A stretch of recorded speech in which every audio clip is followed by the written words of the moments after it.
ಇತ್ತೀಚಿನ ಸಂಚಿಕೆಗಳನ್ನು ಜಾಹೀರಾತಿನ ಕಿರಿಕಿರಿ ಇಲ್ಲದೆ ನೋಡಿ.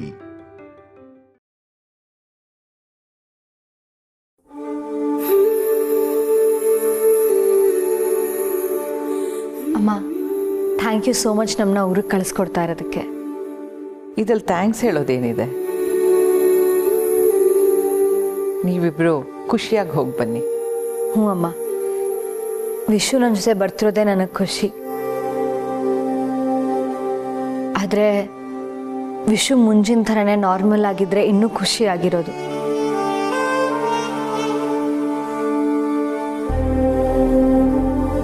ಈ ವಿಚಾರದಲ್ಲಿ ನನಗೂ ಬೇಸರ ಇದೆ. ಆದರೆ ಡೋಂಟ್ ವರಿ, ಇವರು ಆದಷ್ಟು ಬೇಗ ಹುಷಾರಾಗ್ತಾರೆ.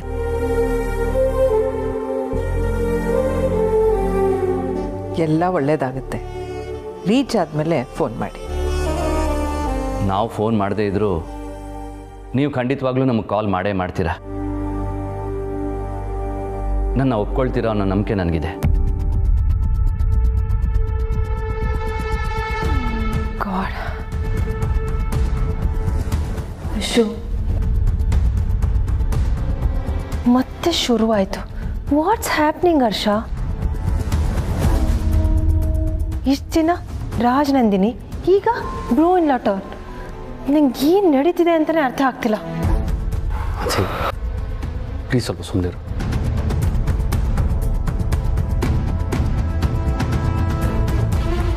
ವಿಶು, ಹೊರಡೋಣ, ಇಲ್ಲಾಂದ್ರೆ ಟ್ರಾಫಿಕಲ್ಲಿ ಸಿಗಾಕೋತೀವಿ. ಬೇಗ ಹೊರಟ್ರೆ ಬೇಗ ಮನೆಗೆ ರೀಚ್ ಆಗ್ಬೋದು. ಅಮ್ಮ, ಬರ್ತೀವಿ. ಸರಿ, ಹೋಗಿ ಬನ್ನಿ. ಒಂದು ನಿಮಿಷ, ಅರ್ಶಿನ ಕುಂಕುಮ ತಗೊಂಡು ಹೋಗಿ. ಮಾನ್ಸಿ ಅಕ್ಕ, ಅವ್ರಿಗೆ ಸ್ವಲ್ಪ ಅರ್ಶಿನ ಕುಂಕುಮ ಕೊಡ್ತೀರಾ? ನನಗಿದೆಲ್ಲ ಬರಲ್ಲ, ನೀನೇ ಕೊಡುವನ. ಯಾಕೆ ನೀನು ಕೊಡಬಾರ್ದಾ? ನೀವು ಕೊಡಿ ಅಕ್ಕ. ಇಟ್ಸ್ ಓಕೆ ಅನು, ನನ್ನ ಗಂಡ ನನ್ನ ಜೊತೆನೇ ಇದ್ದಾನಲ್ಲ, ಈ ಅರ್ಶಿನ ಕುಂಕುಮದ ಫಾರ್ಮ್ಯಾಲಿಟೀಸ್ ಎಲ್ಲ ಏನಕ್ಕೆ ಬೇಡ. ಹಾಗೆಲ್ಲ ಅನ್ಬಾರ್ದು ಆರಾಧನಾ. ಇಷ್ಟು ದಿನ ಮನೆ ಮಗಳಾಗಿ ನಮ್ಮ ಜೊತೆ ಇದ್ದೆ. ನಿನಗೆ ಅರ್ಶಿನ ಕುಂಕುಮ ಕೊಟ್ಟು ಕಳಿಸೋದು ನಮ್ಮ ಕರ್ತವ್ಯ. ಕುಂಕುಮ ತಾಳಿ ಹಾಕೊಂಡ ತಕ್ಷಣ ಗಂಡ ಹೆಂಡತಿ ಚೆನ್ನಾಗಿರ್ತಾರೆ ಅನ್ನೋದು ಸುಳ್ಳು. ಈ ಸಮಯದಲ್ಲಿ ವಿಶು ನನ್ನ ಜೊತೆಗಿದ್ದಾನಲ್ಲ, ನನಗಷ್ಟೇ ಸಾಕು. ನಿಮ್ಮ ವಿಷು ಯಾವಾಗಲೂ ನಿಮ್ಮ ಜೊತೆಗಿರಲಿ ಅನ್ನೋದು ನಮ್ಮ ಆಸೆನೂ ಕೂಡ. ಆದರೆ ಅರ್ಶಿನ ಕುಂಕುಮ ಕೊಡೋದು ನಮ್ಮ ಸೆಂಟಿಮೆಂಟ್. ಮನೆಯಿಂದ ಮುತ್ತೈದೆಯರು ಹೊರಗೆ ಹೋಗುವಾಗ ಅರ್ಶಿನ ಕುಂಕುಮ ಕೊಟ್ಟಿಲ್ಲ ಅಂದರೆ ನಮ್ಮ ಮನಸ್ಸು ಒಪ್ಪಲ್ಲ. ನೀವಿದನ್ನು ಹಳೆ ಸಂಪ್ರದಾಯ ಅಂತ ಅಂದ್ಕೊಂಡ್ರೂ ಪರವಾಗಿಲ್ಲ. ಪ್ಲೀಸ್ ಕುಂಕುಮ ತಗೊಂಡೇ ಹೊರಡಿ.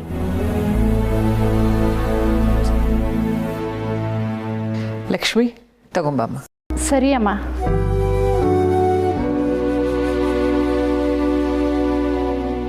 ಮಾನ್ಸಿ, ಅರ್ಶಿನ ಕುಂಕುಮ ಕೊಡು. ನಾ ಮಾನ್ಸಿ, ಆರಾಧನಾ ಕೂತ್ಕೊಮ್ಮ. ಲಕ್ಷ್ಮಿ, ಮಾನ್ಸಿ ಕೇಳ್ಕೊಡು. ಸರಿ ಅಮ್ಮ. ಮಾಮಿಲ್ಲ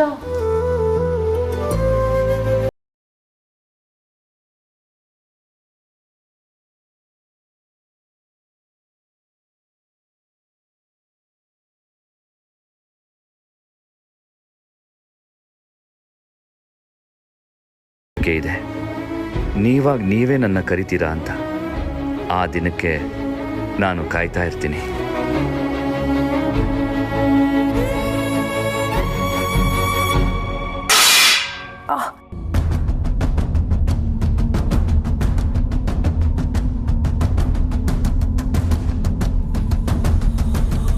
ಗಾಡ್,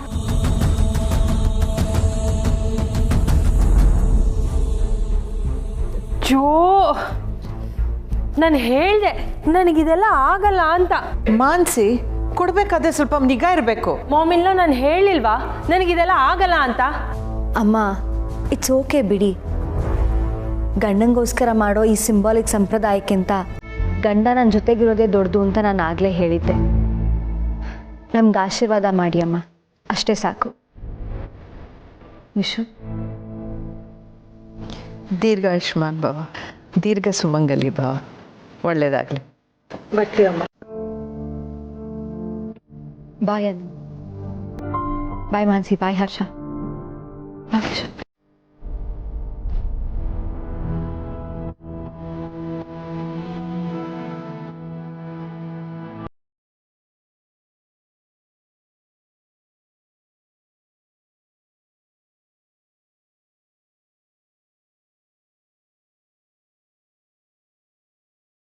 ಮತ್ತೆ ಇಲ್ಲಿ ಕರ್ಸ್ಕೋತೀರಾ ಅನ್ನೋ ವಿಶ್ವಾಸ ಈಗಲೂ ಇದೆ ಅನು ಅವರೇ.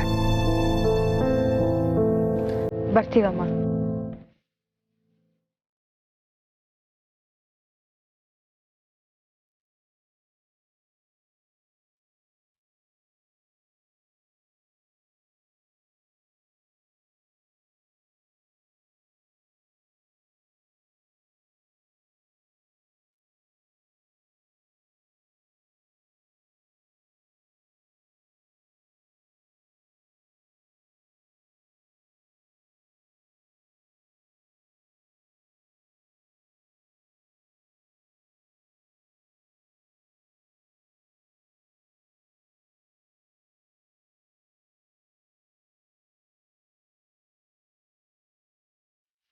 ಒಂದು ನಿಮಿಷ.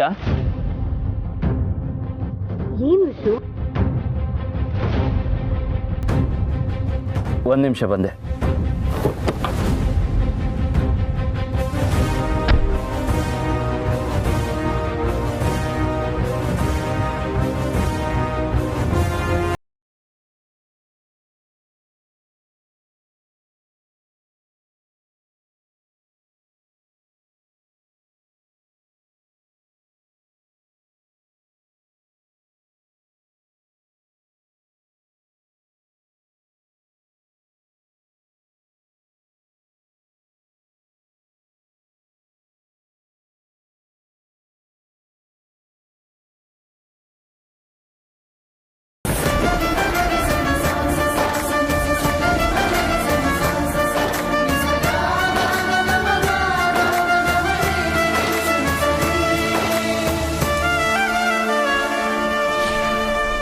ಎಲ್ಲರೂ ಒಳಗೆ ಹೋದ್ರು, ನೀವು ಮಾತ್ರ ಇಲ್ಲೇ ನಿಂತಿದ್ದೀರಾ.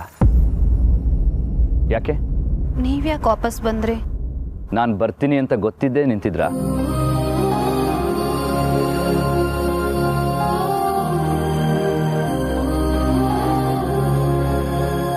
ಆರಾಧನಾ ಅವ್ರು ಕಾಯ್ತಿದ್ದಾರೆ, ನೀವು ಹೊರಡಿ. ನಿಮ್ಮ ಹತ್ರ ಒಂದು ಮಾತು ಹೇಳೋದು ಬಾಕಿ ಇದೆ ಅಂತ ಹೇಳಿನೇ ಬಂದಿದ್ದೀನಿ. ಅವ್ರು ಕಾಯ್ತಾ ಇರ್ತಾರೆ. ಏನು ಹೇಳಿ?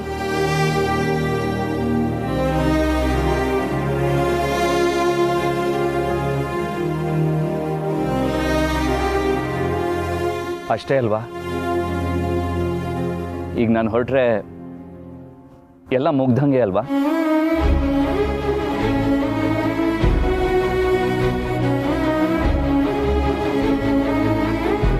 ಸರಿ ಬಿಡಿ, ನಾನು ಅನ್ಕೊಂಡಿದ್ದೆ ಆಗುತ್ತೆ ಅನ್ನೋ ಬಲವಾದ ನಂಬಿಕೆ ನನಗಿದೆ.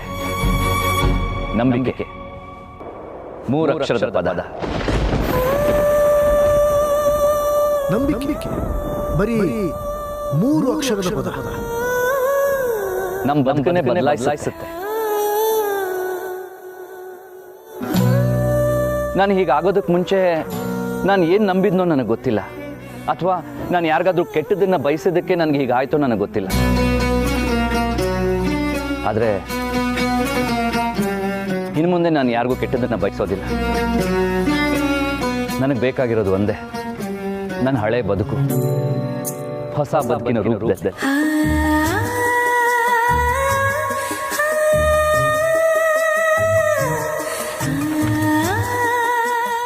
ನಾನು ಅಂತಿರೋದು ನಿಮ್ಗೊಂಥರ ಇರಿಟೇಟ್ ಆಗ್ತಿರ್ಬೋದು ಅಲ್ವಾ? ಸರಿ, ನಾನು ನಿಮ್ಮನ್ನ ಒಂದು ಪ್ರಶ್ನೆ ಕೇಳ್ತೀನಿ.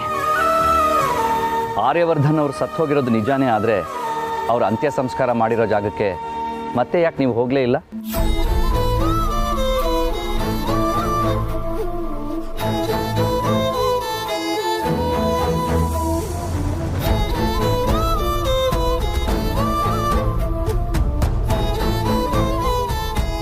ಆರ್ಯವರ್ಧನ್ ಅವರು ನಿಮ್ಮ ಹತ್ರನೇ ಇದ್ದಾರೆ ಅನ್ನೋ ಭಾವನೆಯಲ್ಲೇ ಇದ್ದೀರಾ. ಇಲ್ಲ ಅಂದಿದ್ರೆ ಅವ್ರ ಫೋಟೋನ ಈ ಮನೇಲಿ ಎಲ್ಲೂ ಹಾಕ್ತಾ ಇರ್ತಿರ್ಲಿಲ್ಲ.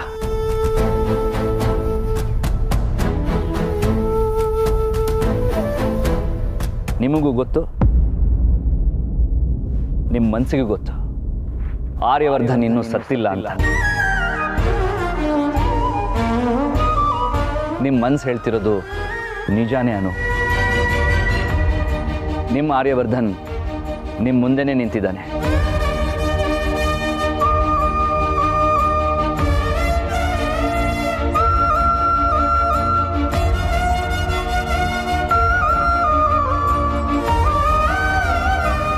ನಾನು ಹೇಳ್ತಿರೋದು ನಿಮ್ಗೀಗ ಕಹಿ ಅನಿಸ್ಬೋದು, ಆದರೆ ಅದೇ ಸತ್ಯ. ಅಟ್ಲೀಸ್ಟ್ ಅವ್ರ ಸಾವನ್ನಂತೂ ನೀವು ಒಪ್ಪಿಲ್ಲ. ಇದನ್ನು ನೀವು ನನ್ನ ಮುಂದೆನೇ ಒಪ್ಕೋಬೇಕಾಗಿಲ್ಲ. ನೀವು ನಿಮ್ಮ ಮನಸ್ಸಾಕ್ಷಿನ ಇದೇ ಪ್ರಶ್ನೆ ಕೇಳಿ. ನಾನು ನಿಮ್ಮ ಕರೆಗೆ ಕಾಯ್ತಾ ಇರ್ತೀನಿ.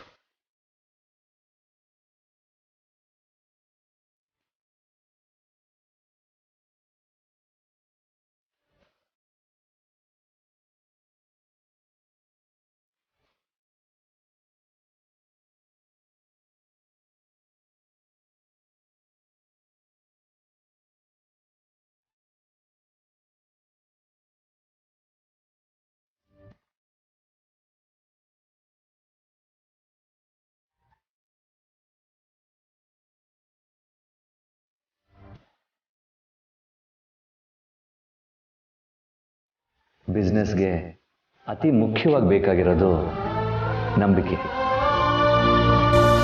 ಇವ್ರನ್ನ ನೋಡ್ತಾ ಇದ್ರೆ ನೆನಪಾಗ್ತಾರೆ. ಹೌದು ಸುಬ್ಬು, ನನಗೂ ಒಂದೊಂದ್ಸಲ ಹಾಗೆ ಅನಿಸುತ್ತೆ. ಅವರು ದೊಡ್ಡ ಸಾಹೇಬ್ರ ಹಂಗನ ಆ ಕೋಲಿ ಒಳಗೆ ಹೋದ್ರಿ.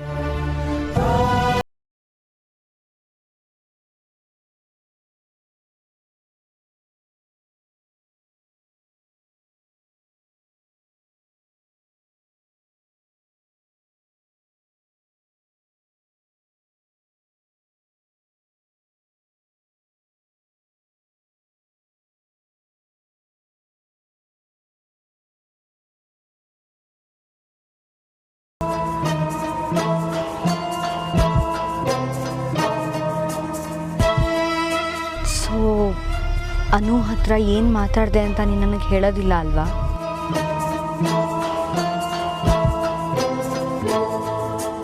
ವಿಶು, ಅನು ಅವರು ಪ್ರೆಗ್ನೆಂಟ್. ಅವ್ರ ಹತ್ರ ಹೋಗಿ ನೀನು ನಾನೇ ನಿನ್ನ ಗಂಡ ಅಂತೆಲ್ಲ ಹೇಳಿ ಬಂದೇನೋ? ಮೈ ಗಾಡ್ ವಿಶು, ನೀನು ನನ್ನ ಜೊತೆ ಬರ್ತಿದ್ಯಾ ಅನ್ನೋ ಒಂದೇ ಕಾರಣಕ್ಕೆ ಅವ್ರ ಹತ್ರ ಮಾತಾಡೋದಕ್ಕೆ ಅಲೋ ಮಾಡಿದೆ. ಅಂತೂ ಈಗ ಎಲ್ಲದಕ್ಕೂ ಫುಲ್ ಸ್ಟಾಪ್ ಇಟ್ಟಾಯ್ತಲ್ಲ, ಅದೇ ಸಮಾಧಾನ ನನಗೆ.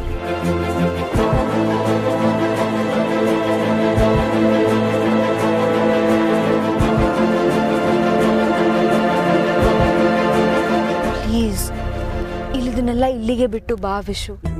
ಇನ್ಯಾವತ್ತು ನಿಂಗೆ ಇದ್ರ ಬಗ್ಗೆ ಪ್ರಶ್ನೆ ಮಾಡೋದಿಲ್ಲ, ಹಿಂಸೆನೂ ಕೊಡೋದಿಲ್ಲ, ನೀನು ಇದ್ರ ಬಗ್ಗೆ ಮಾತಾಡಬೇಕಾಗಿಲ್ಲ. ನನಗೆ ಹಾಗೆ ಸುಳ್ಳು ಭರವಸೆ ಕೊಡೋಕ್ಕಾಗಲ್ಲ ಆರಾಧನಾ ಅವರೇ. ಐ ಆಮ್ ಸಾರಿ, ನಾನು ನಿಮ್ಮ ಜೊತೆ ಮನಸಾರೆ ಬರ್ತಿಲ್ಲ. ಅನು ಹೇಳಿದ್ರು ಅನ್ನೋ ಕಾರಣಕ್ಕೆ ಬರ್ತಾ ಇದ್ದೀನಿ ಅಷ್ಟೇ. ಸಾರಿ ಅನ್ನೋದು ಬಿಟ್ಟು ನನಗೆ ಬೇರೆ ಏನೂ ತೋಚ್ತಿಲ್ಲ.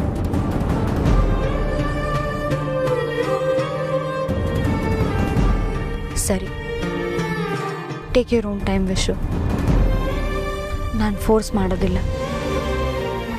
ನೀನೀಗ ನನ್ನ ಜೊತೆ ಬಂದಿಯಲ್ಲ ಅಷ್ಟೇ ಸಾಕು.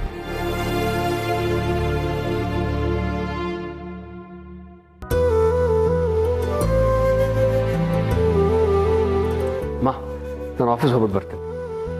ಒಳ್ಳೇದಾಗಲಿ. ಬಾವಾ, ನಾನು ಬರ್ತೀನಿ. ನೀವು ಬರ್ತೀರಾ? ಹ್ಞೂ ಬಾವಾ. ಬೇಡಮ್ಮ, ನೀನು ರೆಸ್ಟ್ ತಗೋ. ಈ ಆಫೀಸ್ ವಿಷಯಗಳು ತುಂಬ ಪ್ರೆಷರ್ ಕೊಡುತ್ತೆ. ಇನ್ಮೇಲೆ ನೀನು ಆಫೀಸ್ಗೆ ಹೋಗದೆ ಇರೋದೇ ಒಳ್ಳೆಯದು. ಇಲ್ಲ ಅಮ್ಮ, ನಾನು ಆರಾಮಾಗೇ ಇದ್ದೀನಿ. ಅದು ಅಲ್ಲದೆ ನಾನು ಮನೇಲಿದ್ದರೆ ನನಗೆ ಬೇರೆ ಬೇರೆ ಯೋಚನೆಗಳೇ ಬರುತ್ತೆ. ಹಾಗಲ್ಲ ಅನು, ಈ ಸ್ಥಿತಿಲಿ ನೀನು ಯಾಕೆ ಆಫೀಸ್ ಪ್ರೆಷರ್ ತಗೋತೀಯ? ಅದಕ್ಕೆ ಹರ್ಷ, ಮಾನ್ಸಿ, ಮೀರಾ ಎಲ್ಲ ಇದ್ದಾರೆ. ಇಷ್ಟು ದಿವಸ ಮನೇಲೇ ಆಗಿದ್ದು ಸಾಕು.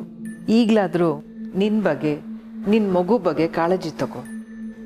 ಅಮ್ಮ, ಈ ಮಗು ಹೇಗೆ ನನ್ನ ಜೀವನದ ಒಂದು ಭಾಗ ಆಗಿದೆಯೋ, ಆಫೀಸ್ ಕೂಡನೂ ಅಮ್ಮ, ಅದು ಯಾವತ್ತೂ ನನ್ನಿಂದ ಬೇರೆ ಆಗಿಲ್ಲ. ಅದು ಅಲ್ಲದೆ ಈಗ ಆಫೀಸ್ ಬೇರೆ ಮೊದಲಿನ ಕಂಡೀಷನಲ್ಲಿಲ್ಲ. ಅದು ಗೊತ್ತಿದ್ರೂ ನಾನು ಮನೇಲಿರೋದು ಸರಿನಾ, ನೀವೇ ಹೇಳಿ.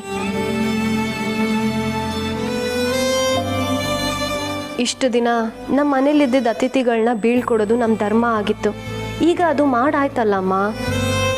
ನನ್ನ ಕರ್ತವ್ಯದ ಕಡೆ ಈಗ ನಾನು ಗಮನ ಕೊಡಬೇಕು. ಪ್ಲೀಸ್ ಅಮ್ಮ, ನನ್ನ ಭಾವನ ಜೊತೆಗೆ ಆಫೀಸ್ಗೆ ಹೋಗ್ತೇನೆ. ಸರಿ, ನಿನಗೇನು ಸಮಾಧಾನ ಕೊಡುತ್ತೋ ಅದನ್ನೇ ಮಾಡು. ಸರಿ ಅಮ್ಮ, ಥ್ಯಾಂಕ್ ಯು. ಅದ್ರ ಜೊತೆಗೆ ನೀನು ಕೂಡ ಕೇರ್ ತಗೋಬೇಕು, ಮರಿಬೇಡ. ಅಮ್ಮ, ಮೀರಾ ನಾವು ಆಫೀಸ್ಗೆ ಹೊರಟಿದ್ವಿ. ಏನಾದರೂ ಇಂಪಾರ್ಟೆಂಟ್ ವಿಷಯ ಇತ್ತಾ? ಅಮ್ಮ, ಏನು ಮೀರಾ? ಮೀರಾ, ಅಮ್ಮ,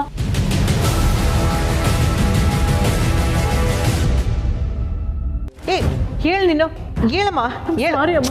ಹೇಳು, ಏನಾಯ್ತು, ಏನಾಯ್ತು, ಹೇಳು, ಹೇಳು. ಕ್ಷಮಿಸ್ಬಿಡಿ ಅಮ್ಮ, ಪ್ಲೀಸ್. ಮೀರಾ, ಏನಾಯ್ತಮ್ಮ? ಹೇಳು ಈಗ, ಫಸ್ಟ್ ಹೇಳು, ಏನಾಯ್ತು? ಸಾರಿ ಅಮ್ಮ, ಪ್ಲೀಸ್ ನನಗೆ ಕ್ಷಮಿಸ್ಬಿಡಿ. ಏನಾಯ್ತು ಮೀರಾ? ನಾನು ತಪ್ಪು ಮಾಡಿಬಿಟ್ಟೆ. ಮೀರಾ ತಪ್ಪು ಮಾಡದ ಸಾಧ್ಯನೇ ಇಲ್ಲ. ಇಲ್ಲ ಅಮ್ಮ, ನನಗೆ ಗೊತ್ತಿಲ್ಲದಾಗೆ ಕ್ಷಮಿಸಕ್ಕೆ ಆಗದಿರೋಂಥ ದೊಡ್ಡ ತಪ್ಪು ಮಾಡಿಬಿಟ್ಟಿದ್ದೀನಿ.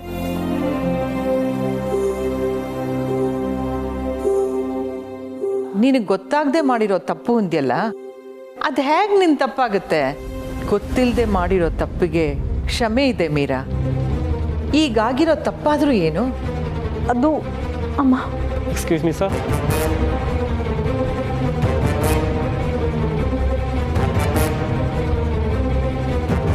ಹರ್ಷ, ತಗೊಳ್ಳಿ ಸರ್, ಶಾರದಾ ಮೇಡಮ್ ಅವರಿಗೆ. Thank you sir. ಅಮ್ಮ, ನಿಮಗೆ ಬಂದಿರೋ ಲೆಟ್ರ್ ಅದು. ನನಗ? ಹಾಂ, ಚೆಕ್ ಮಾಡಿ.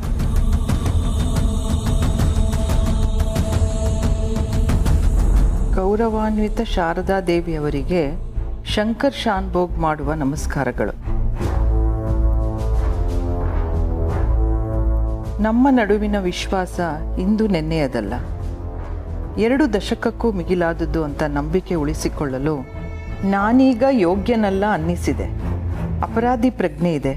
ಇಷ್ಟು ಕಾಲದ ನಂಬಿಕೆಗೆ ದ್ರೋಹ ಮಾಡಿದ್ನೇನೋ ಅನ್ನೋ ಭಾವನೆಯನ್ನು ಇನ್ನೂ ಹೊರಲಾಗುತ್ತಿಲ್ಲ.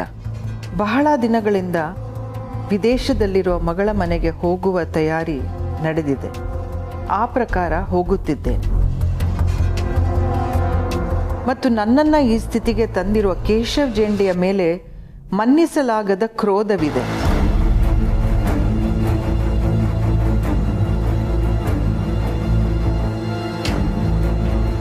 ಇದಕ್ಕಿಂತ ಹೆಚ್ಚಿಗೆ ಹೇಳುವ ಶಕ್ತಿ ನನಗಿಲ್ಲ.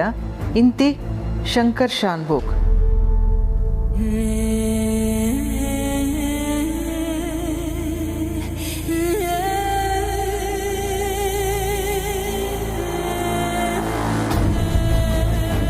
ಶಾನ್ಭೋಗ್ ಅವರು ನೇರವಾಗಿ ಬಂದು ನನ್ನ ಹತ್ರ ಯಾಕೆ ಮಾತಾಡಲಿಲ್ಲ? ಅಪರಾಧಿ ಪ್ರಜ್ಞೆ, ನಂಬಿಕೆ ದ್ರೋಹ ಅಂತ ಏನೇನೋ ಬರೆದಿದ್ದಾರೆ. ಇದಕ್ಕೆ ಸರಿಯಾಗಿ ಕಾರಣ ಗೊತ್ತಾಗ್ತಿಲ್ವಲ್ಲ. ಝೇಂಡೆ ಅಮ್ಮ, ಇದಕ್ಕೆಲ್ಲ ಕಾರಣ ಅವರೇ. ಅವರು ಎಲ್ಲರೂ ಬಳಸ್ಕೊಂಡಿದ್ದಾರೆ.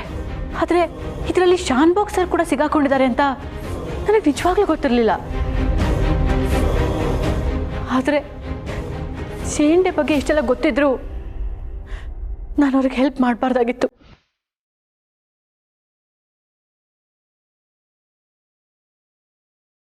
ನನ್ನಿಂದ ದೊಡ್ಡ ತಪ್ಪಾಗೋಗಿದೆ ಅಮ್ಮ. ಇದರಿಂದಾನೇ ಇಂಥ ದೊಡ್ಡ ಅನಾಹುತ ನಡೆದೋಗಿದೆ.